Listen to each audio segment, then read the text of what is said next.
નમસ્કાર મિત્રો, વિડીયોમાં તમારું સ્વાગત છે। તો મિત્રો, સૌથી મોટા સમાચાર મળી આવ્યા છે। રાજકોટ કોંગ્રેસના ઉમેદવાર પરેશ ધાનાણીએ પાટીદાર અને ક્ષત્રિયો પર કટાક્ષ કર્યો છે। પરેશ ધાનાણીએ ક્ષત્રિય અને પાટીદારોને હરખ-પદુડા કહ્યા છે।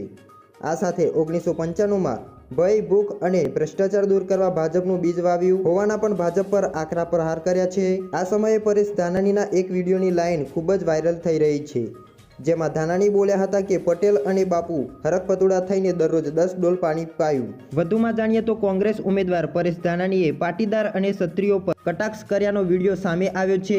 પરેશ ધાનાણીએ આ વિડીયોમાં પટેલો અને ક્ષત્રિયોને હરખ-પદુડા કહ્યા હતા। આ સમયે ભાજપ પર પ્રહાર કરતા કહ્યું છે કે 1995માં ભય, ભૂખ અને ભ્રષ્ટાચાર દૂર કરવા ભાજપનું બીજ વાવ્યું છે। પટેલે અને બાપુ હરખ-પદુડા થઈને 10 ડોલ પાણી પાયું। આ નિવેદન બાદ વિવાદ થઈ રહ્યો છે। આ સાથે ધાનાણીએ 1995ને યાદ કરાવ્યો હતો। ધાનાણીએ પોતાના ભાષણમાં ભાજપ પર આકરા પ્રહાર કર્યા હતા। આ દરમિયાન તેમણે કહ્યું હતું કે કોઈ સમાજ બાકી રહ્યા નથી, વારાફરતી બધાનો વારો આવી રહ્યો છે।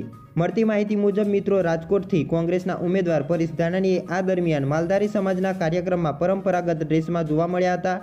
આ દરમિયાન તેમણે અહીં પાટીદારો અને ક્ષત્રિયોને હરખ-પદુડા કહીને કટાક્ષ પ્રહાર કર્યા હતા।